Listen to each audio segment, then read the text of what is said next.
Hello, beautiful people. It's your girl Neyssa with XPansive Taste. Here, we expand our realities to ultimate greatness and learn to receive the best out of life. So, today I'm talking about how capitalism has really doomed us all in a certain aspect.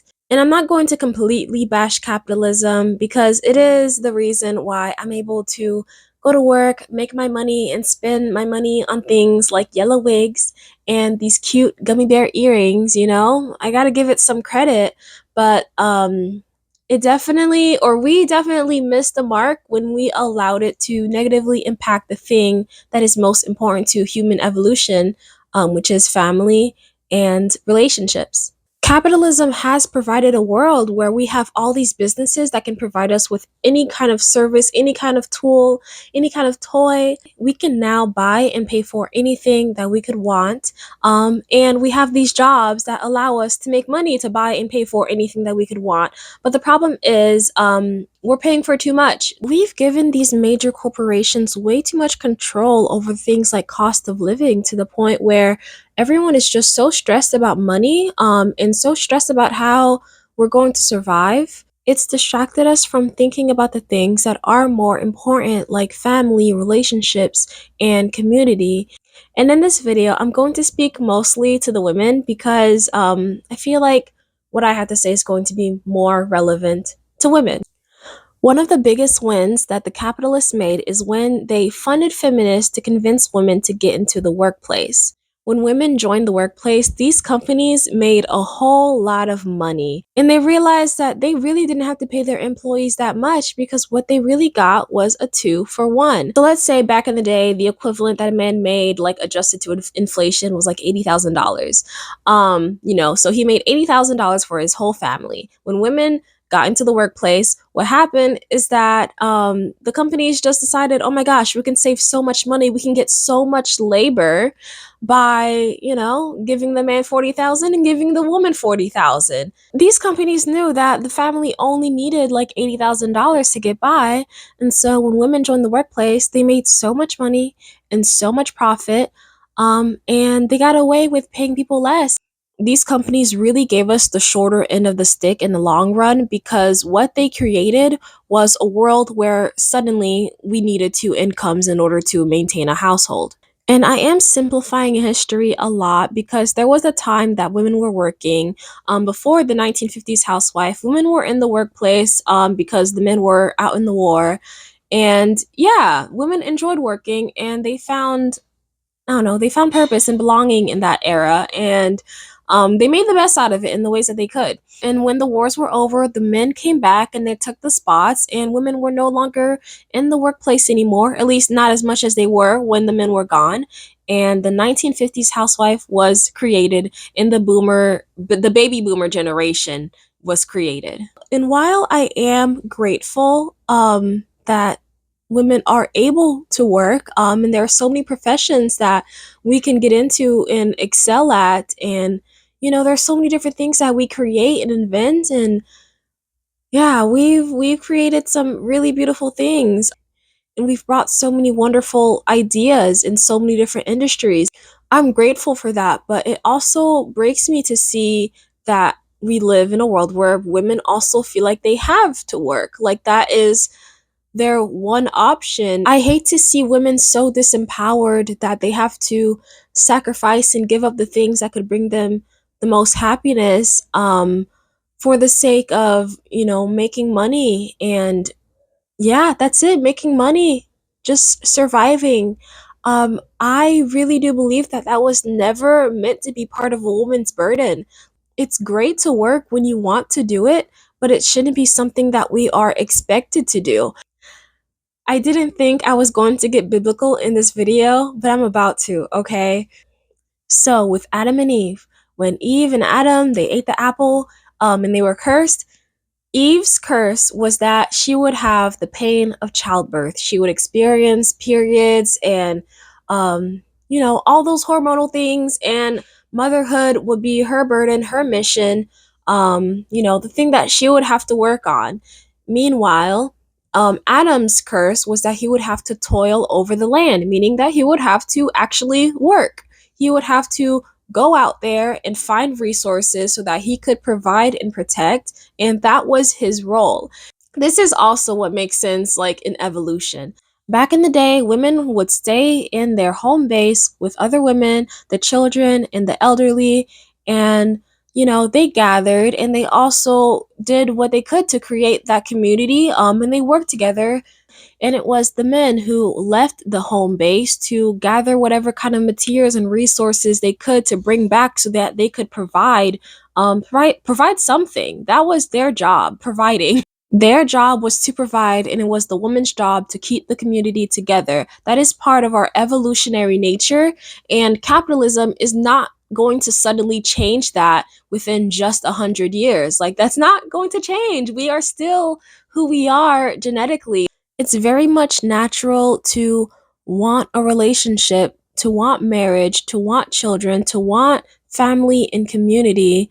Yet we've allowed capitalism and feminism to feed us so many contradicting lies and create so many different obstacles to make that harder and harder for us to achieve. The lie started when they were convincing women to get into the workplace because, this was more valuable. And it definitely, got kicked up a notch when they tried to convince women to be like men when we're really not like men. How did we get to a point where women are working 40 hours a week when we already have periods, we already experience childbirth, we already know that motherhood requires all of our attention, all of our energy? That was supposed to be our job, our burden, yet suddenly we're doing both. The woman's burden and role is like literally innate. Like, I cannot get rid of my period, okay?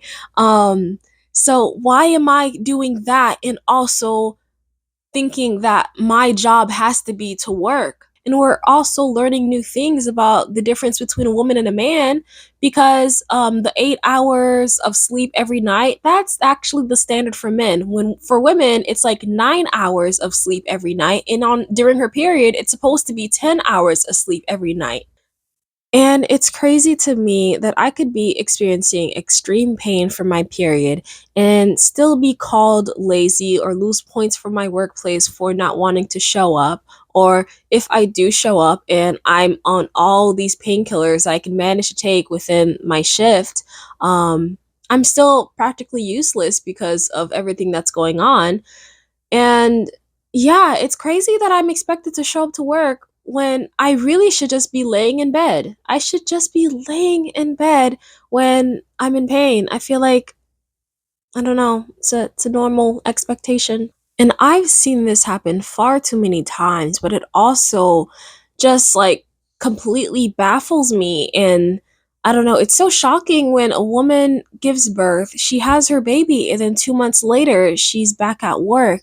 It's so crazy that that's the expectation, like, because we've created a world where we all just need money to survive and afford basic necessities.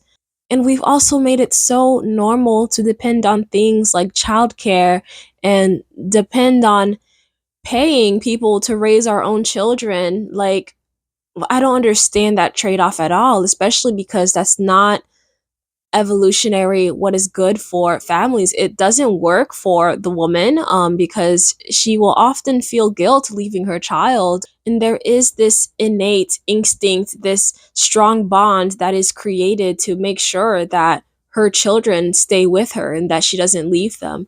That is all natural, and the children, the babies, like, all they know is their mother. Like, in the womb, that's who they know, that's who they want to be with for, especially like the first 3 years of their life. That is where they learn most of the things that they need to learn. That's their mother is their teacher. They don't want to be raised by a bunch of other people. And there are studies that suggest that children that grow up in daycares, they're really disadvantaged when it comes to their development of their nervous systems, and their mental health in general. And so, like, when they grow up, they're more likely to have attachment disorders and behavioral issues, because they didn't have that stability and that connection that was required for them in the first 3 years of their lives. And the family is just falling apart because parents are far too busy working and they're far too stressed from working to really,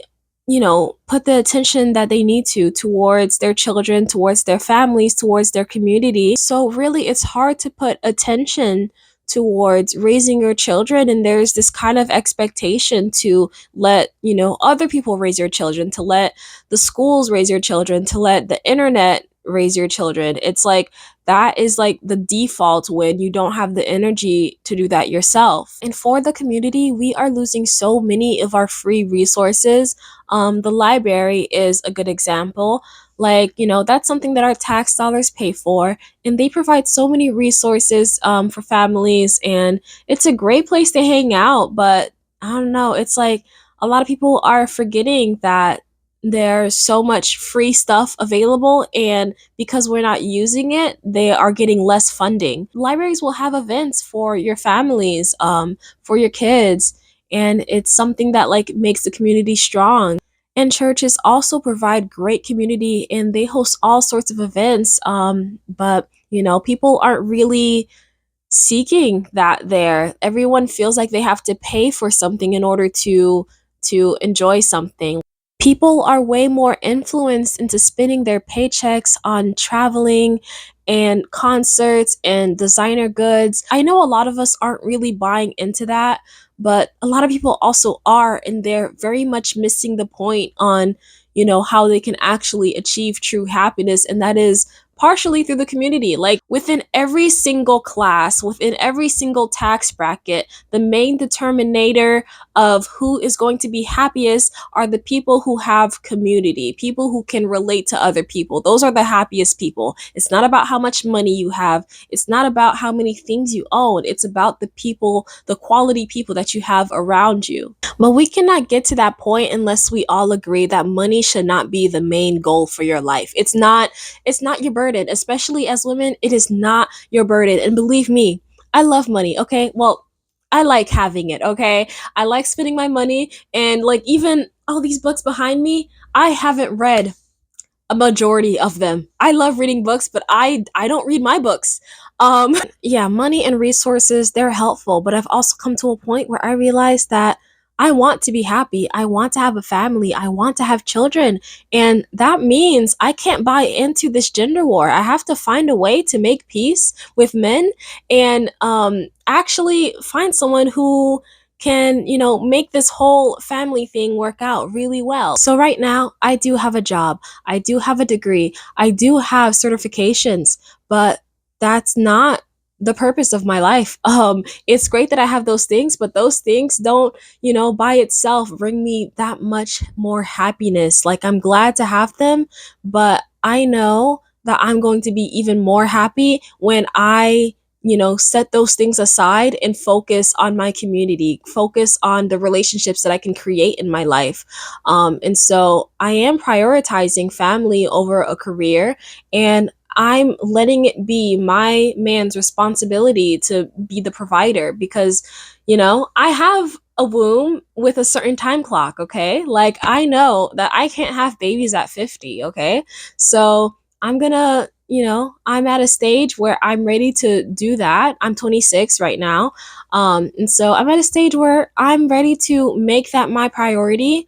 And when I want to work later, I'll do that. And as long as I am able to work with the right type of man, that is a possibility. And I know I've been using the word burden, but really I just mean like role, whatever, purpose, mission, even joy, I feel like I'm going to gain so much joy from being a mother. And I know my man, he really enjoys making money.